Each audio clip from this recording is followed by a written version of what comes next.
ఎప్పుడైనా సరే ఏదైనా అకస్మాత్తుగా చూడకూడదు చూసామనుకోండి, ఎలా ఇప్పటికిప్పుడు స్నానం చేయడానికి అవకాశం లేదు, ఎలాగ మరి చాలా దోషభూయిష్టమైన విషయం చూశానే, ఈ పాపం పోవాలంటే అనుకున్నాను అనుకోండి, వెంటనే ఏంటంటే గరికిని ముట్టుకుంటే చాలు పోతుంది.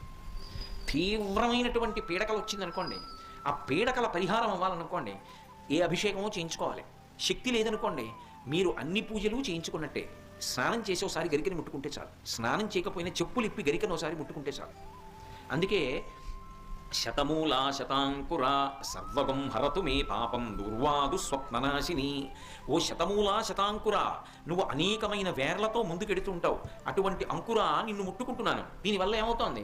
సర్వగం హరతు మే పాపం, నా పాపములన్నీ పోతున్నాయి. దుస్వప్ననాశిని, దుస్వప్నములు పీడకల యొక్క ఫలితము పోతోంది. అటువంటి గరిక విఘ్నేశ్వరుడి పాదముల మీద వేసి తీసి కళ్ళకద్దుకుని తల మీద పెట్టుకున్నారనుకోండి, విఘ్నములన్నింటినీ కూడా తీసేస్తారు.